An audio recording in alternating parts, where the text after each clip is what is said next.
الله أكبر الله أكبر الله أكبر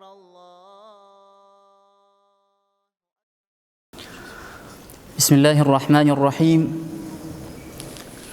الحمد لله رب العالمين، والصلاة والسلام على أشرف المرسلين سيدنا ونبينا محمد وعلى آله وصحبه أجمعين. رب اشرح لي صدري ويسر لي أمري واحلل عقدة من لساني يفقه قولي. أما بعد، السلام عليكم ورحمة الله وبركاته.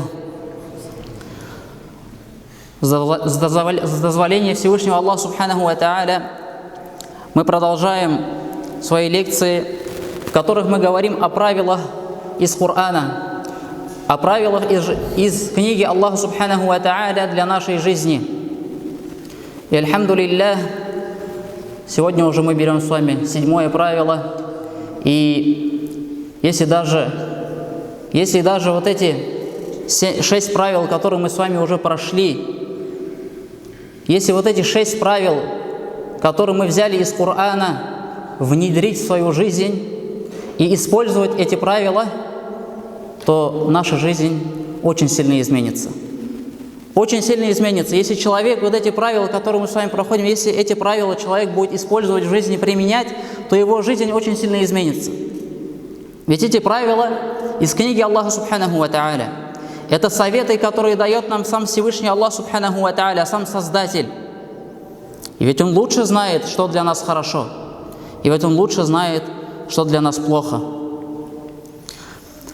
И сегодня мы с вами будем говорить о следующем правиле из книги Аллаха Субханаху ва Тааля.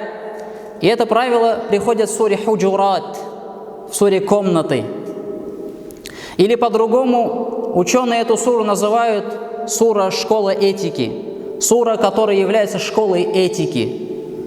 В этой суре Аллаху Субханаху ва Тааля дает нам много советов, побуждает нас к чему-то, говоря: «Я юхаллазина аману, я юхаллазина аману», о те, которые уверовали, о те, которые уверовали. И Аллах Та'аля дает в этой суре советы для нас. И в одном из аятов Аллах Субханаху ва Тааля говорит в этой суре: «А'удhu биллахи минаш шайтанир раджим, инна акрамакум индаллахи атқакум». «Инна акрамакум индаллахи атқакум».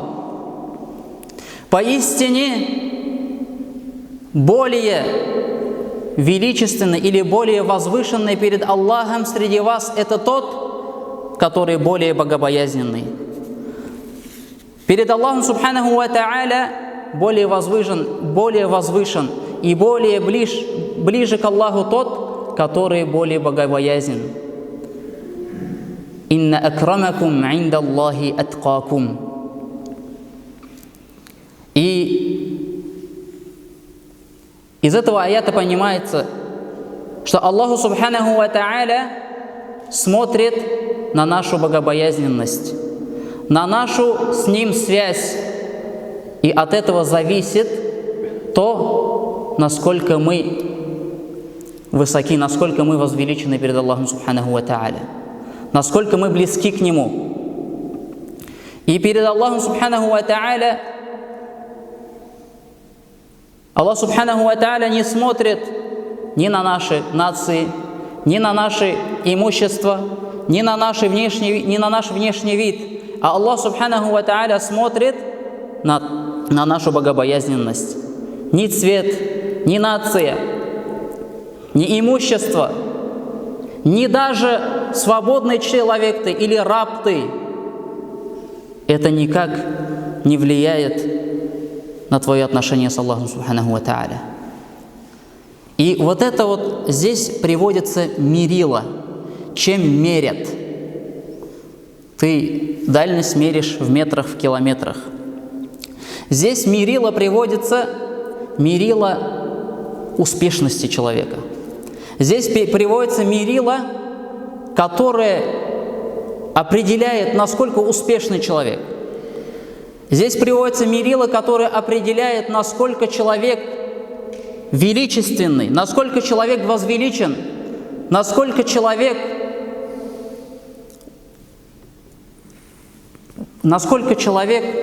близок к Аллаху Субханаху ва Тааля.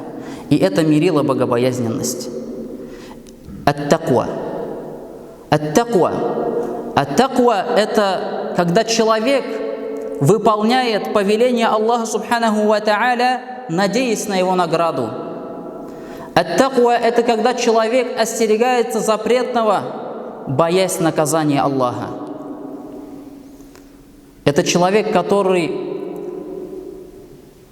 выполняет то, что Аллах Субханаху ва Тааля ему предписал. И вот это является мерилом успешности человека, это является мерилом величества, то есть насколько человек возвеличен. И как мы сказали, Аллах Субханаху ва Тааля не смотрит ни на наш цвет, ни на нашу нацию, ни на наше имущество, богатый, бедный ты. Аллах Субханаху ва Тааля не смотрит на это. И от этого не зависит твоя успешность или твоя важность, твое величие. И можно привести много примеров. И на самом деле к этому правилу мы можем привести очень много примеров из жизни пророка, саллаллаху алейхи вассалям.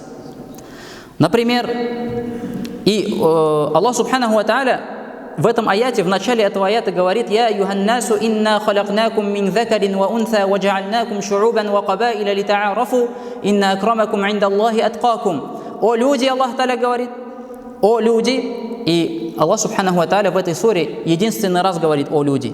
До этого Он обращается несколько раз, но говорит о те, которые уверовали, о те, которые уверовали, о те, которые уверовали. И вот в этот момент Аллах Субханаху ва Тааля обращается и говорит о люди. Аллах Субханаху ва Тааля обращается ко всем людям и говорит: «Инна халякнакум», поистине мы создали вас, мин закарин ва унса, из мужчины и женщины, из Адама и Хауа, радийаллаху анху. Аллах Субханаху ва Тааля создал нас из мужчины и женщины. «Ва джа'альнакум шу'убан ва кабаиля лита'арафу», и мы сделали из вас разные племена, разные нации. И Аллах Субханаху ва Тааля потом говорит: «Инна акрамакум инда Аллахи аткакум», и поистине самый величественный перед Аллахом Субханаху ва Тааля – это богобоязненный. И пример из жизни, из сиры посланника Аллаха, саллаллаху алейхи вассалям. Кто? Биляль. Биляль аль-Хабаши. Биляль, который был абиссинцем, эфиопцем, рабом, которого продавали на рынках Мекки. Человек, которого продавали, который был рабом, радийаллаху анху. Человек, который, когда будучи рабом, принял ислам, которого мучили, оставляли на горячем песке, положив на его грудь тяжелые камни. Человек, которого мучили. Человек, которого купил после этого Абу Бакр. И после этого Абу Бакр его освободил. И этот человек, он был муаззином посланника Аллаха, саллаллаху алейхи вассалям. Он был тем, кто первым муаззином, первым возвещающим о молитве, первым человеком, который призвал к молитве, который сказал азан. И посмотрите, что сделал посланник Аллаха, саллаллаху алейхи вассалям, в день открытия Мекки. День открытия Мекки. Победа мусульман, возвращение мусульман в Мекку. И когда мусульмане вошли в Мекку, пророк, саллаллаху алейхи вассалям, сказал Билялю: «О Биляль, поднимись на Каабу, на крышу Каабы и призови людей к молитве. Произнеси азан». И смотрите, это был раб, которого продавали на рынке. Это был человек, который всю жизнь прислуживал, которого мучили. Вольноотпущенник Абу Бакра, его купил Абу Бакр, будучи рабом. Абу Бакр его купил, Биляль был рабом, и потом Абу Бакр его освободил, и он является вольноотпущенником Абу Бакра. И как посланник Аллаха, саллиллаху алейхи вассалям, с ним обращался. И как ислам его возвысил. Не имущество его возвысило, не родство его возвысило, не возвысило его то, что он был из какого-то знатного рода, не возвысило его то, что у него было какое-то звание или что-то, или какая-то работа определенная. Его возвысил ислам.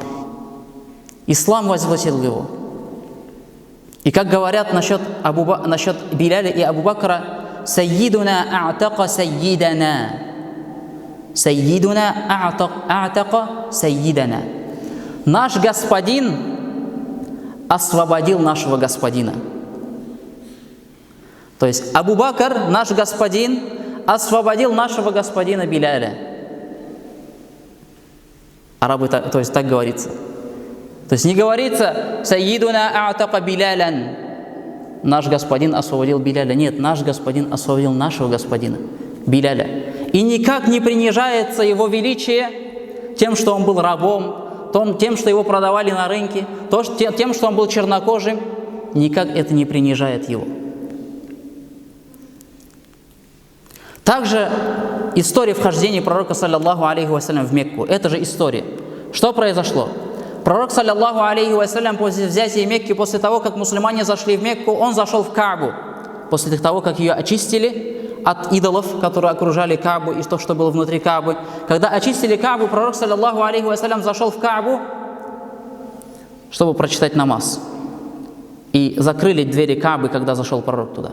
И с ним зашло 2 человека.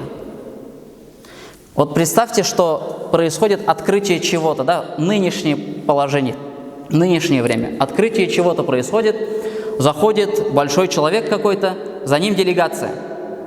Вначале на улице делегация большая. Когда заходит в здание, часть делегации остается на улице, вовнутрь заходит делегация поменьше уже. А там уже в комнату заходит только вот этот главный человек и еще 2 человека, например. То есть делегация уменьшается. И остается кто? Которые важные люди, которые ближе, которые более статусом выше, да? И вот пророк, когда взяли мусульмане Мекку, открытие Мекки было. Пророк, саллиллаху алейхи вассалям, заходит в Каабу, когда ее очистили, чтобы прочитать в ней намаз, и с ним заходит 2 человека. Первая мысль, которая может прийти, что это Абу Бакр и Умар, или Усман, который был женат на его 2 дочерях, или Али, который был женат на его дочери Фатиме, или один из обрадованных раем при жизни. Но нет, никто из них. С ним заходят Усама ибн Зайд и Биляль. С ним заходят 2 сподвижника, Усама ибн Зайд и Биляль. Усама ибн Зайд был подростком, и Биляль был рабом. Он был бывшим рабом, он был хабаши, он был эфиопцем.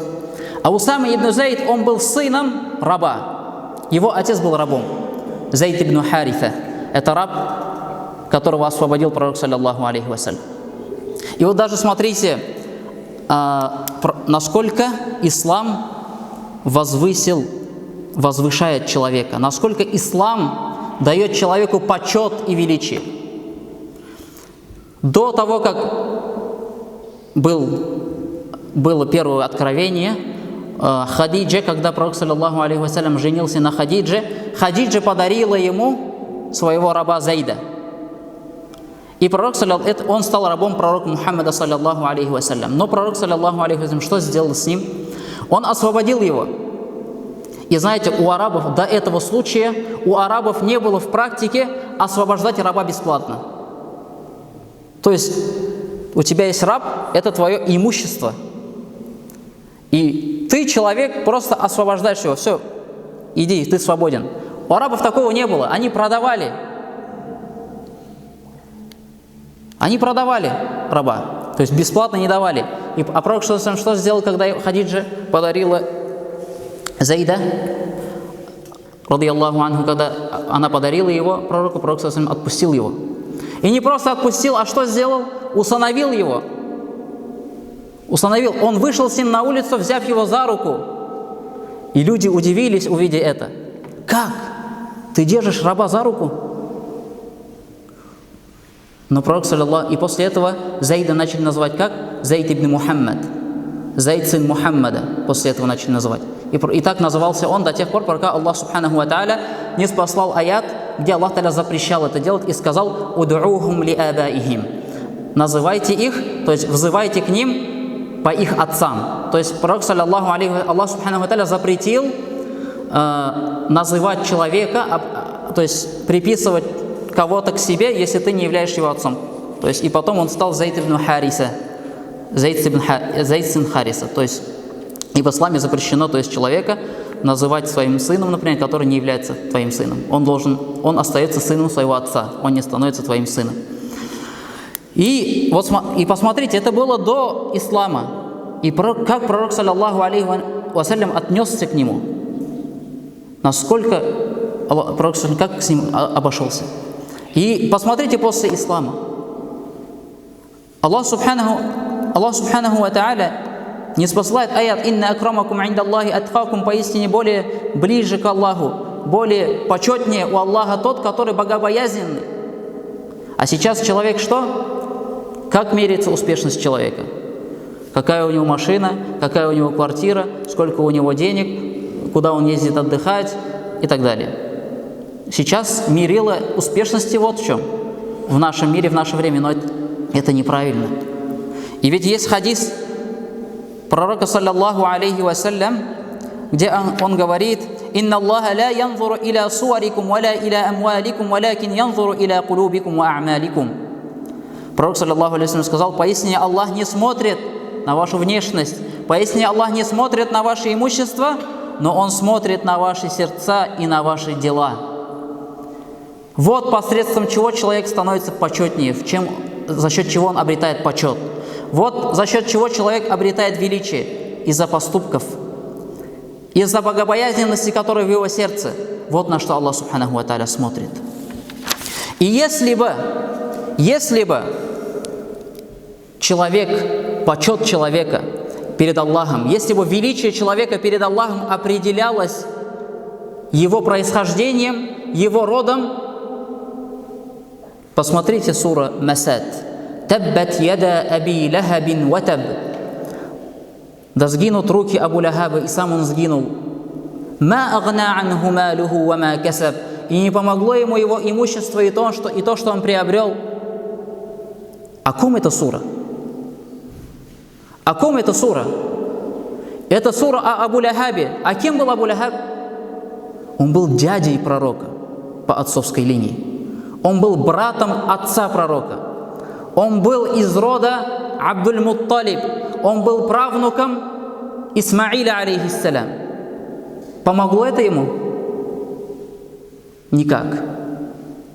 Аллах Субханаху ва Та'аля при его жизни сказал, что он будет в аду.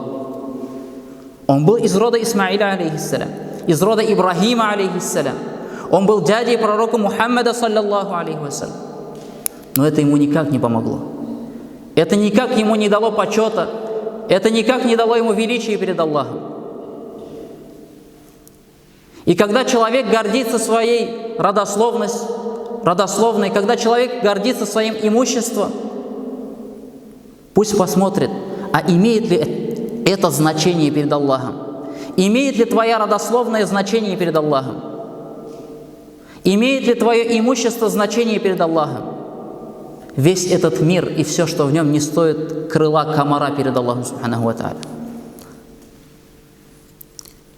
И мерило успешности – это не имущество твое. Мерило успешности твое – это не то, на какой ты машине ездишь, и не то, какая у тебя квартира и на что ты способен. Мерило твоей успешности, твоего почета перед Аллахом и твоего величия перед Аллахом – это твое отношение с Аллахом. Насколько ты богобоязнен.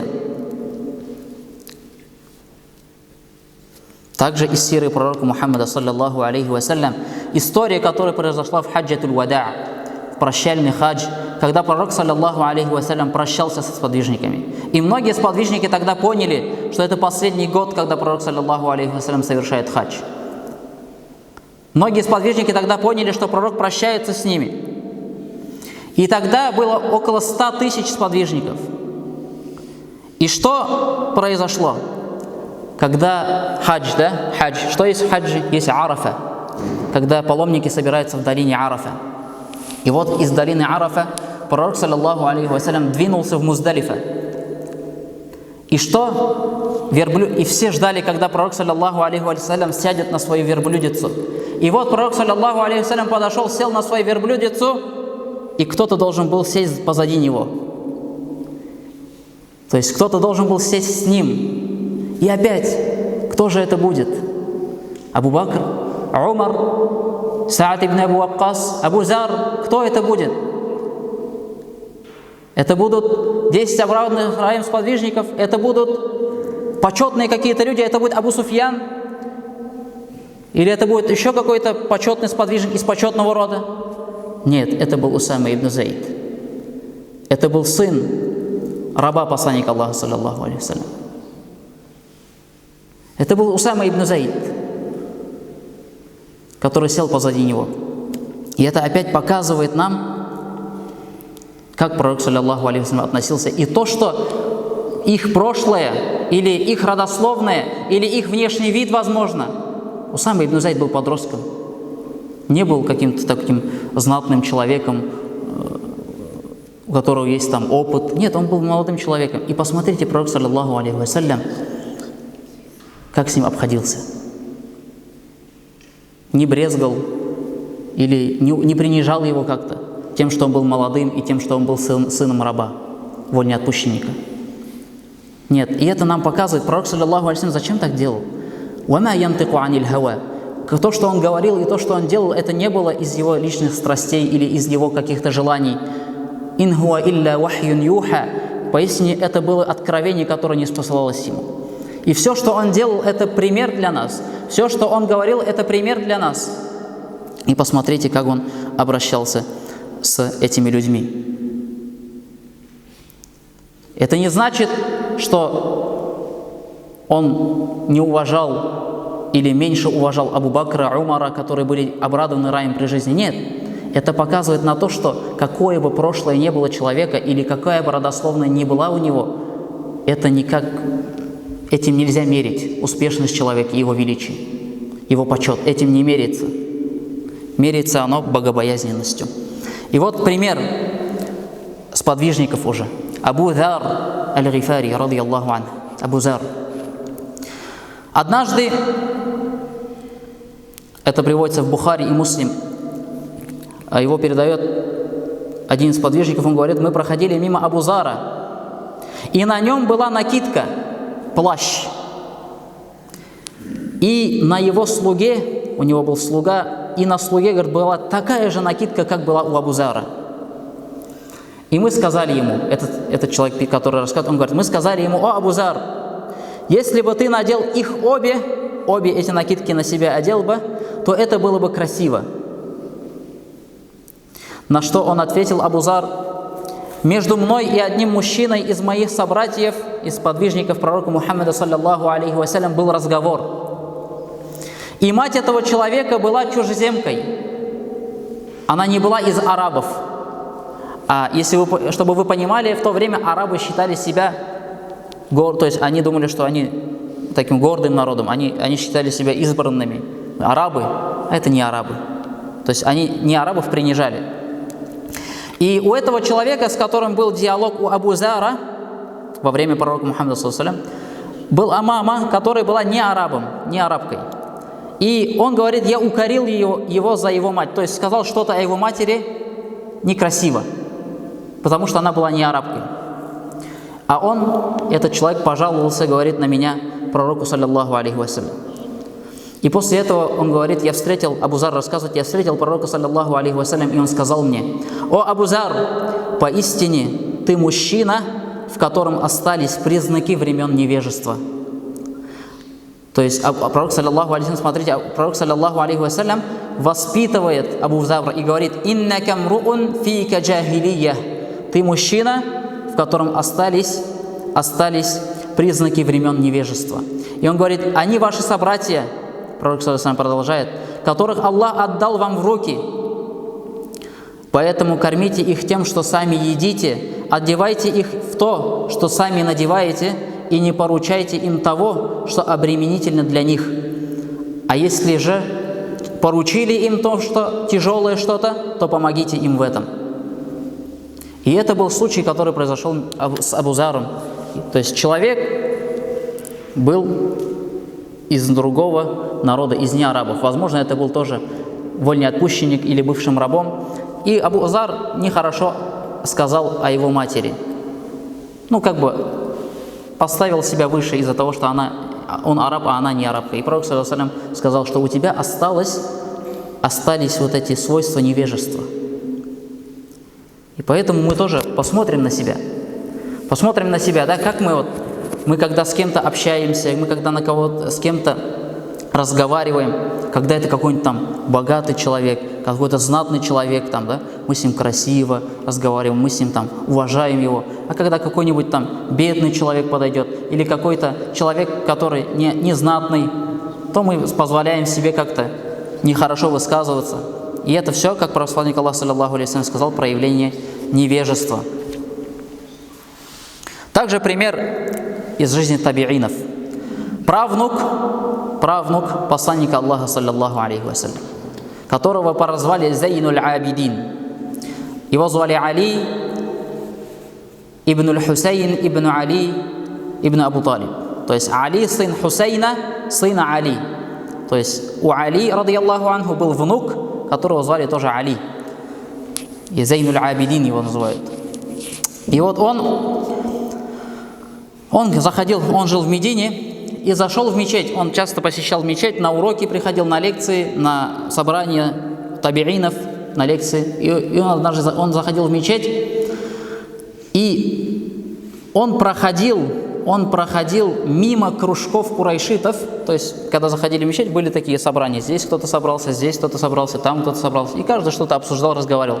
И вот этот Али ибн Хусейн, когда заходил в мечеть, он проходил мимо собраний курайшитов, мимо собрания знатных людей и садился к кружку, который вел Зайд ибн Аслям. А Зайд ибн Аслям был вольноотпущенником. Но он был ученым человеком. Он был алимом. И Зайнуль Абидин подходил к нему и садился. И тогда Зайнуль Абидина спросили: почему ты так делаешь? Ты проходишь мимо кружков знатных людей, где сидят курайшитские знатные люди, и подходишь к кружку, который ведет Зайд ибн Аслям, вольноотпущенник. На что Зайнуль Абидин ответил: поистине мужчина садится в тот круг, в котором он может взять пользу. Мужчина садится в тот круг, в котором он возьмет для себя пользу.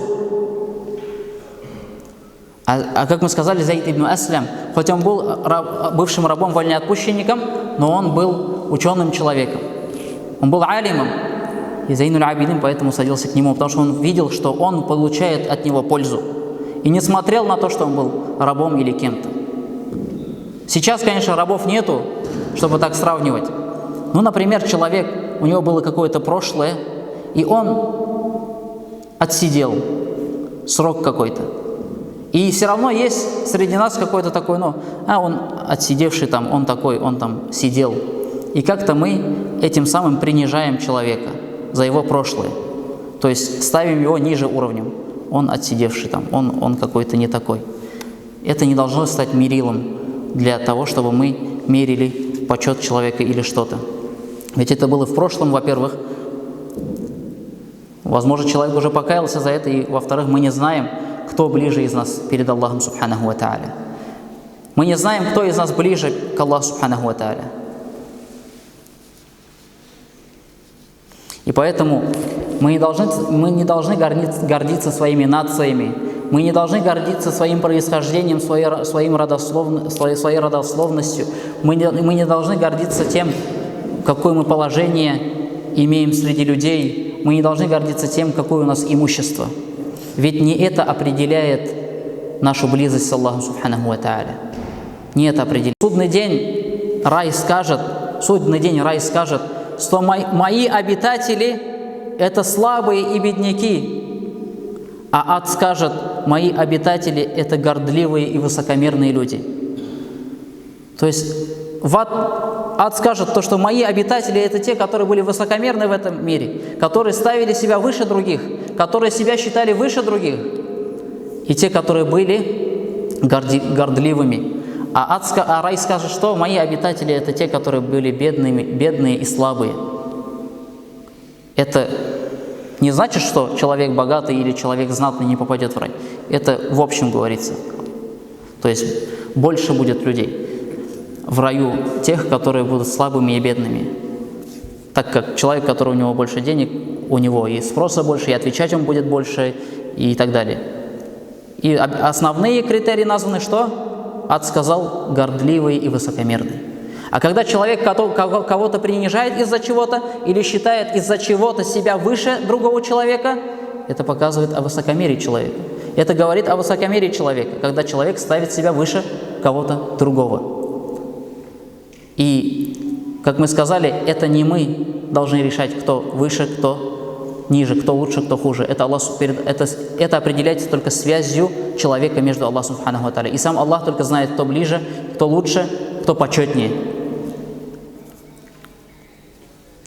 И случай, который произошел во время правления Умара, радийаллаху анху, когда в Мекке поставили судью, одного человека, судью, и он спросил о нем, кто он, и ему сказали, что это бывший раб тоже, вольноотпущенник.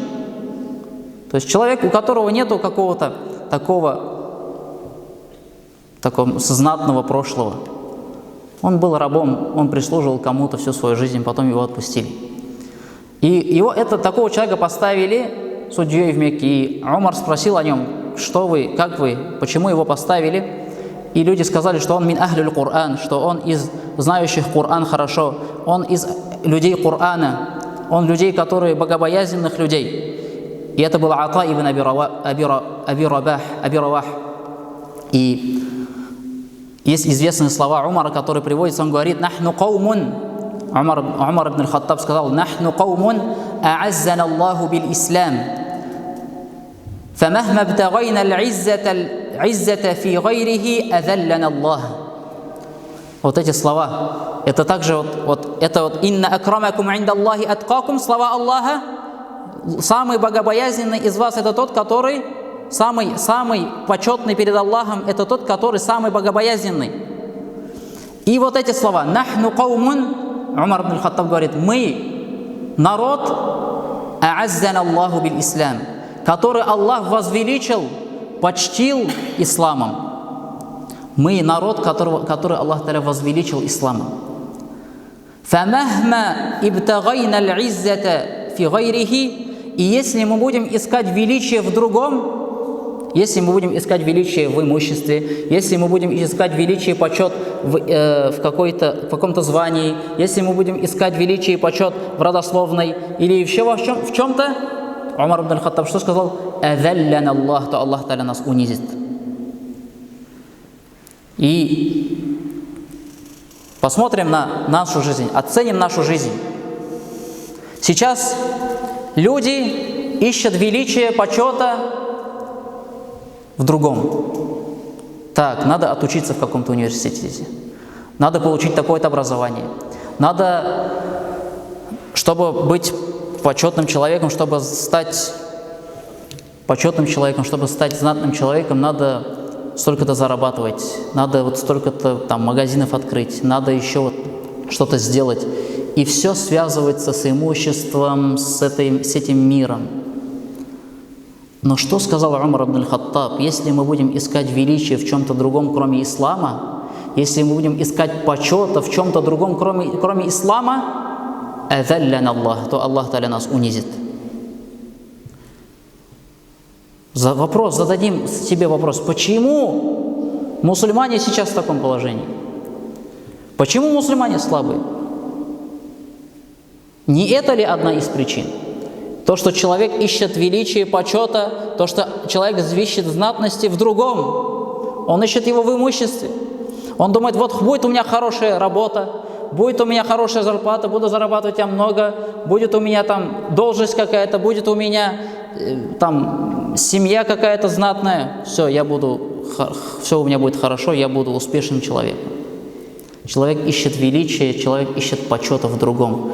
И Аллах Та'аля делает что? Аллах Та'аля, наоборот, унижает его. А мы мусульмане, Умар ибн аль-Хаттаб сказал, мы мусульмане, мы народ. Он не говорил только за арабов. Он говорил, мы народ, то есть это и нас тоже касается, и татар, и русских, и других. Аллах Та'аля возвеличивает нас посредством ислама. И чем больше ты придерживаешься религии, чем больше ты исповедуешь религию, чем больше ты отдаешь себя религии, тем больше Аллах Субханаху ва Тааля тебя больше возвеличит.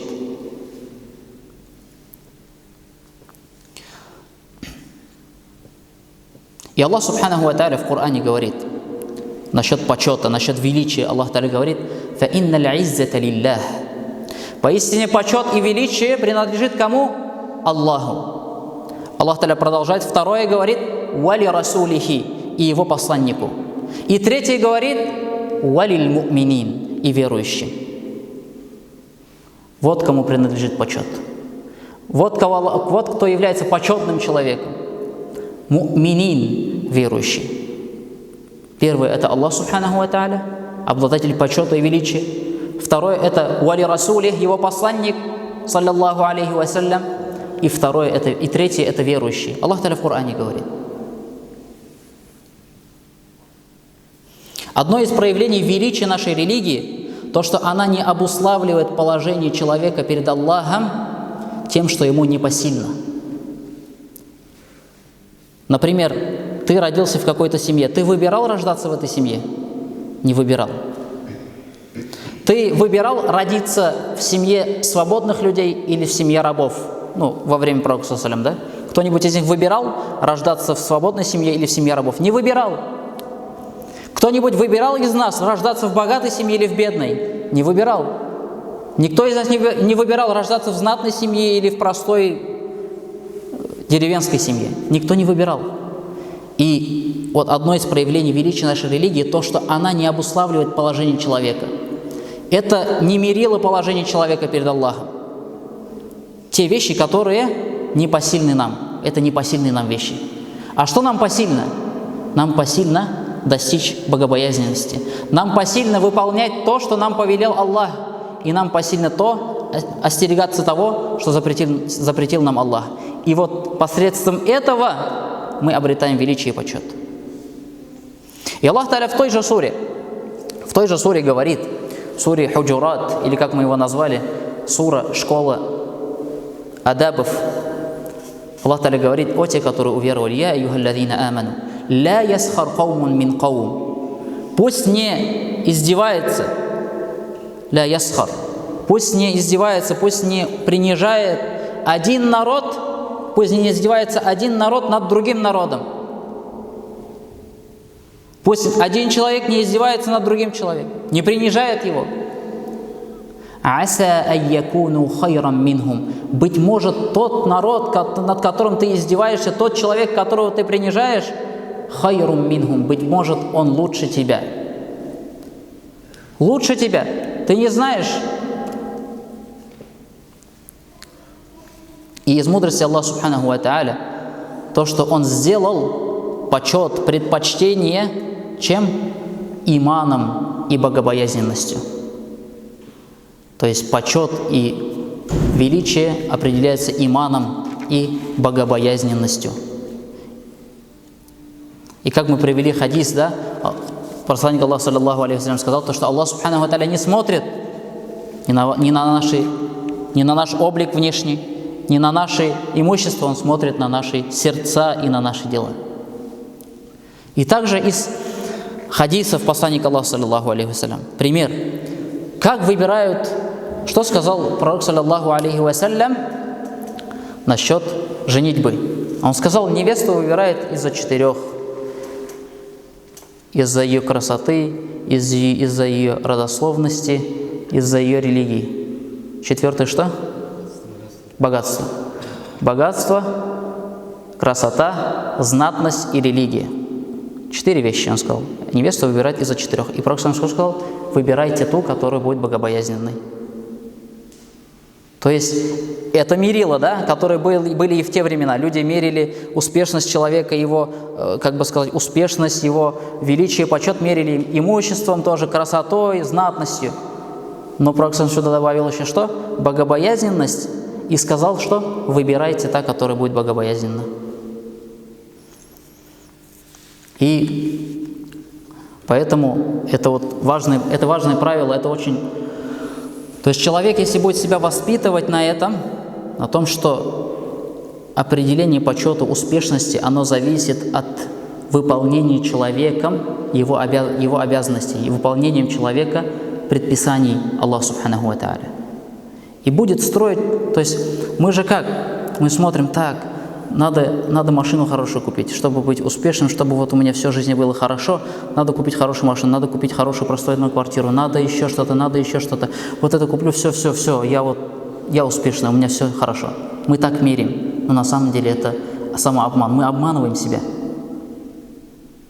Мы обманываем себя, не этим меряется успешность, не этим меряется хорошая жизнь, не этим меряется почет и близость к Аллаху Субханаху ва Тааля.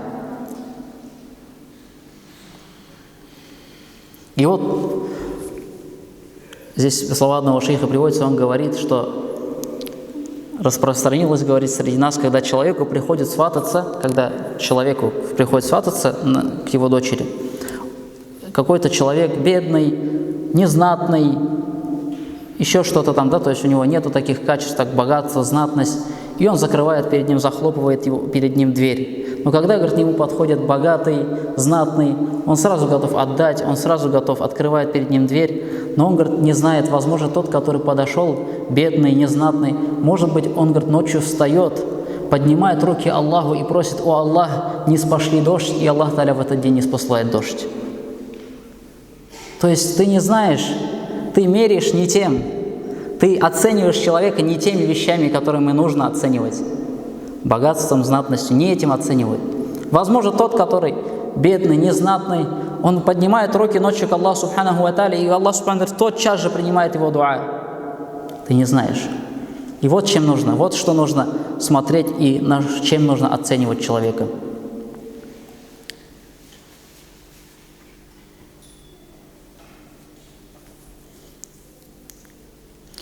И здесь вот приходит аят, Аллах Субханаху ва Тааля говорит, вот человек иногда забывает, кто он такой. Человек, когда живет в обществе, когда он достигает каких-то высот мирских, он забывает о том, кто он такой. И вот этот момент Аллах Та'аля говорит человеку: «Фальянзур инсану мимма хулик». Пусть посмотрит человек, из чего он создан. Хулика миммаин, он создан из воды, из капли жидкости. Когда его отец